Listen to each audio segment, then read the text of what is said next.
So, good day everyone. I am Leah Lindong Tigbaba from the ECD 1B. So, my report is all about group and organization. First is social group. So, social group is important to social life. Possible talaga yan kasi nga nakatira tayo sa isang grupo. Nabibigyan nila sa atin ang ating mga pangangailangan at masusolusyonan din. Posible kasi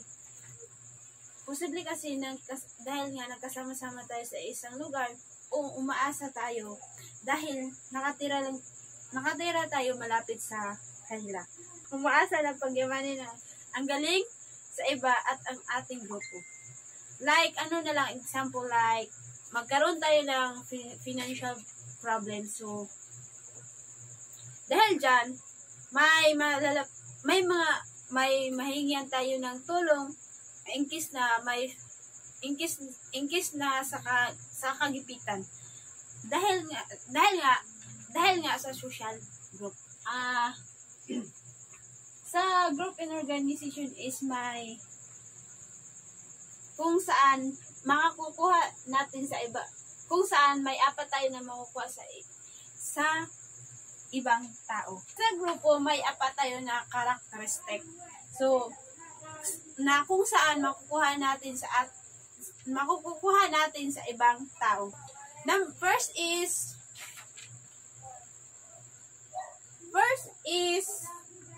member of the group interact regularly. The interaction is usually face-to-face but can be in a written or electronic form. So, ito na yung mga grupo na palaging nagkita-kita araw-araw. Example na lang dito is usually talaga sila na face-to-face. Example na lang dito is ang kapitbahay at friends mo. At ang ating mga kaibigan, di ba? Palagi natin silang nakakasalumuha araw-araw at saka yung ating kapitbahay. O yung mga kaklase natin, isa rin sa halimbawa. And number 2, second characteristic is group had indefinable structure. Each person typically assumes a certain status and adopt a certain role. Group also have maximized for social control and some form of leadership. Madali mo lang talaga ma-identify o malaman o ano yung kanilang mga status sa buhay na ma-assume nila ang kanilang ginagawa sa ating kapaligiran. So, halimbawa na lang ngayon dahil marami na tayong makikita na mga iba't ibang mga bagay sa ating kapaligiran na ina-apply na rin natin sa ating sarili. Kung ano yung uso ngayon o sikat ngayon ng mga like mga damit. So, ina-apply natin sa ating sarili. Dahil sa ating ginagawa sa Pilipinas. Number 3. The third characteristic of group. So, third is a group member also share an understanding of norms, common goals, and interests. Member of the people share from ways of thinking, feeling, and behavior. Group have certain behavioral expectations from their members. This is a group way from making sure that their members pursue the goals of the group. Groups have their own norms.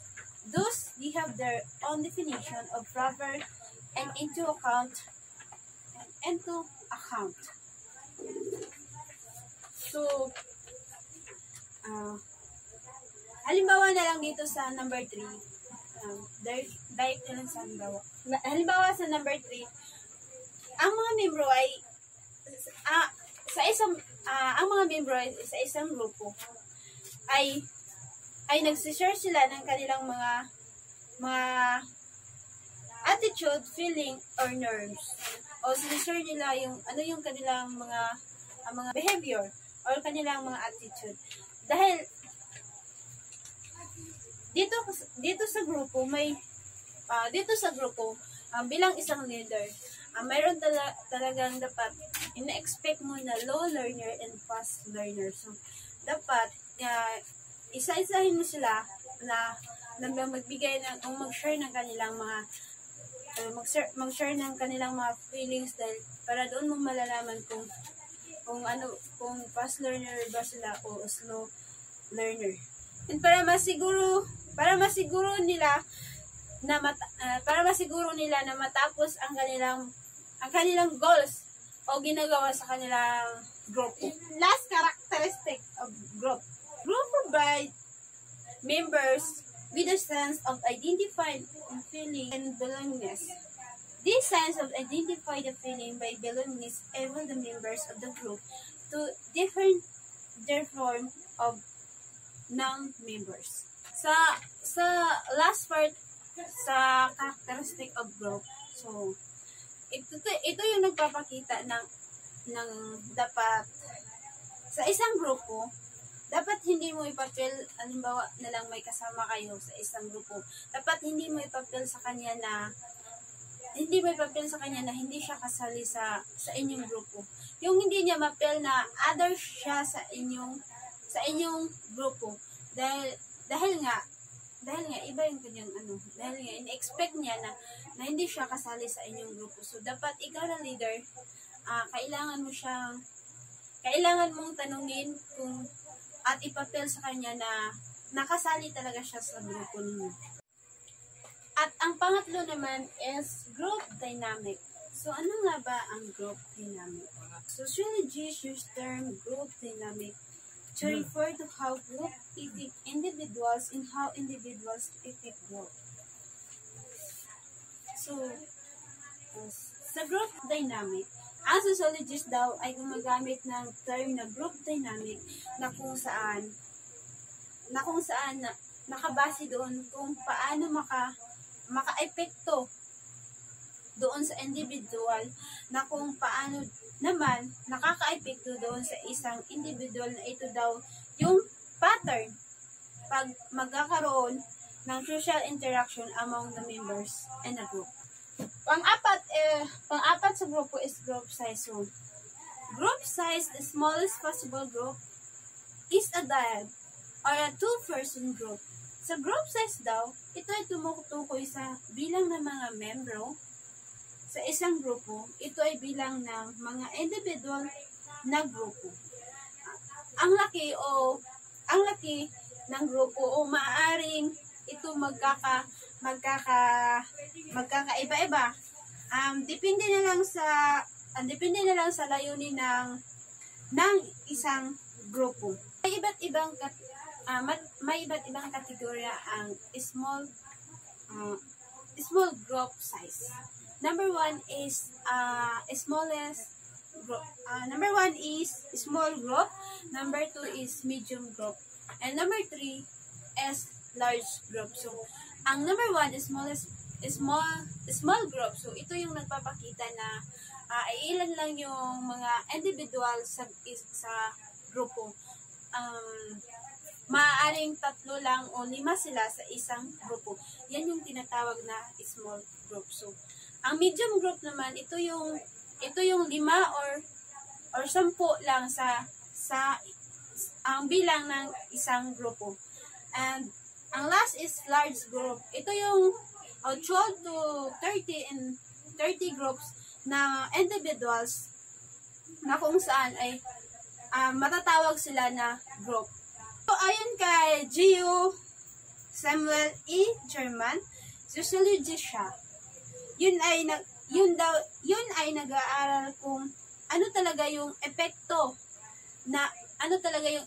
ng small group of people behavior. Lastly is conformity and group decision making. Group influence the behavior of members and promulgate conformity. So, most of socialization happen in our primary group. So,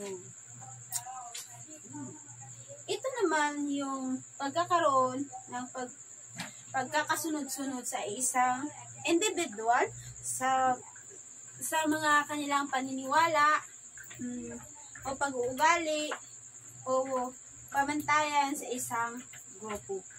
Ito yung pagiging magkatulad ng ilang membro. Ito yung pagiging pagkatulad ng ilang membro sa mga ilang kaisipan o pagkilos. So, nagkakaisa sila sa kanilang pagkilos o sa kanilang mga kaisipan sa kanilang grupo. So, ang decision making, ang conformity talaga na maaring magkaroon ng malaking epekto kapag ang mga membro na malaking epekto kapag yung mga membro ng grupo ay magkakaroon ng conform sa ibang paniniwala at opinion sa iba. Maaring mabawasan, magkaroon ng pagiging critical sa mga issue, at ito ay maaring magdulot ng group think na kung saan yung grupo at magkakaroon ng at ito rin yung pagkakaroon ng pagkakaisa, pag-unawa ng mga desisyon kahit na ang mga ito ay hindi lubos pinag-aralan o pinag-isipan. Halimbawa ng decision making is yung halimbawa nga sa decision making is tayo nga ay may pinagawa ng activity. So, dapat pag-usapan o pinagpupulong natin tungkol sa ating decision kung paano natin matuunan ng pansin ang activities na gagawin na binibigay tayo ng opinion bawat isa usapan ng ating decision.